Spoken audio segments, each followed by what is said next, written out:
You just yawned. Or you are about to. Maybe because you are tired. Maybe because you read the word yawn. And maybe, annoyingly, just because I said it. And you think you know why you yawn. You are low on oxygen. You are bored. You need air. Every one of those is wrong. The real reason is stranger. And you cannot control it. Yawning is one of the most familiar things your body does. And one of the least understood. It is involuntary. It is weirdly contagious. And the explanation you have always believed for it does not survive 30 seconds of actual testing. So let us start by demolishing the thing everyone thinks is true. The story everyone tells is that you yawn to get more oxygen. Your blood is low on it, supposedly, so you take a big gulp of air to top up. It sounds obvious. It is taught everywhere. And researchers actually tested it directly by changing how much oxygen people were breathing. They gave people extra oxygen. They gave people air high in carbon dioxide. They had people breathe in all sorts of mixtures. And the yawning rate barely budged. If yawning were about topping up oxygen, pumping people full of it should stop them yawning. It does not. So whatever a yawn is for, it is not a desperate gulp of air. So that leaves us with a genuine mystery. A behavior you do many times a day, that fetuses do in the womb, that fish and birds and dogs and cats all do. And the most popular explanation for it is just plain false, which raises the obvious question. If it is not about air, then what is your body actually doing? Here is the leading idea, and I will be honest that this one is still argued over. A yawn may be a way to cool your brain down. Your brain is a small, dense organ that runs hot, and it works best inside a narrow temperature range.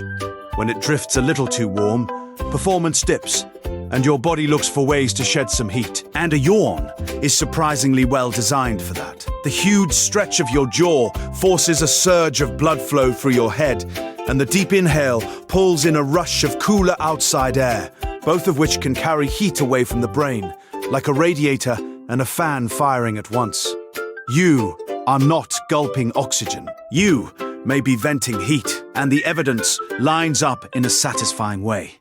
People yawn more when their head or the room is warmer, and less when their forehead is cooled down. Hold something cold to your forehead, and the urge to yawn can drop. Your yawning is loosely tracking your brain temperature, quietly trying to keep the most important organ you own from running too hot. But cooling is only half the story, because of when you yawn. You yawn when you wake up, when you are bored, when you are drifting towards sleep, before a stressful event. All transitions, all moments where your brain is shifting from one state of alertness to another and needs a quick jolt to stay sharp. So a yawn is less a sign that you are switching off and more a tiny attempt to switch back on. That deep stretch and rush of blood briefly bumps up your arousal, nudging your brain back toward alertness right when it is sliding. You do not yawn because you are giving up. You yawn because some part of you is trying not to. Which is the great irony of the bored yawn. In a dull meeting, your yawn is not an insult to the speaker, even if it looks like one. It is your brain sliding towards sleep, frantically pressing its own reset button to keep you conscious for them. You are not being rude. You are fighting for your life in there. And now, the genuinely strange part. Yawning is contagious. You see someone yawn, you hear a yawn, and within seconds, your own body wants to do it too. No other basic reflex spreads from person to person just by being noticed. So, what is going on? The leading explanation is that contagious yawning is tied to empathy and social connection. It seems to run on the same brain machinery that lets you unconsciously mirror other people. The system that makes you wince at their stubbed toe or smile back at their smile. A yawn slips through that channel and copies itself into you. And here is the tell that backs that up.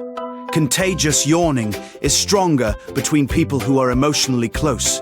You are more likely to catch a yawn from a friend or family member than from a stranger. The closer the bond, the more easily the yawn jumps. Your yawn is, in a small way, a measure of how connected you are to the person you caught it from. It even crosses species.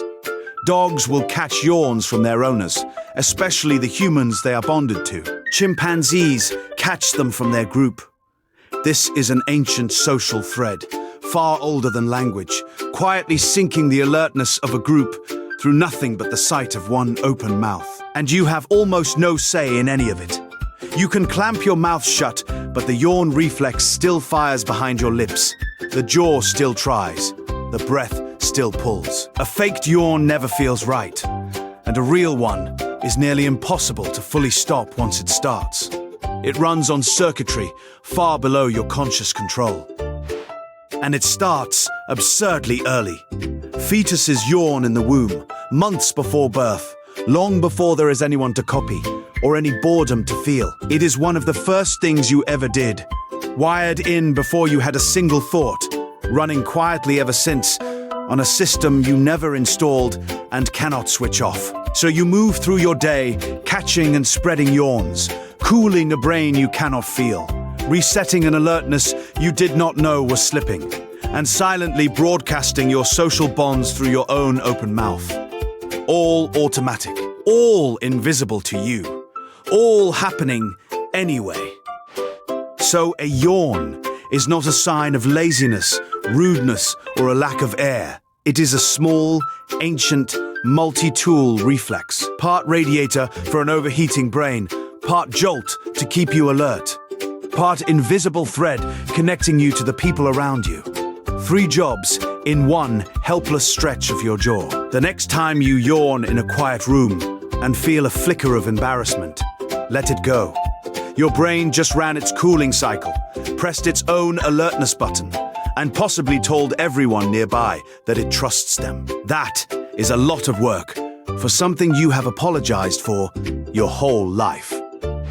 And let us be honest about what has been happening this entire time.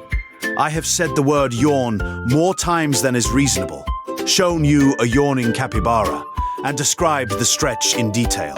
Statistically, you have yawned at least once, maybe several times. You are probably fighting one right now. So go ahead and let it out. It is not boredom, it is not rudeness, and it is definitely not my fault.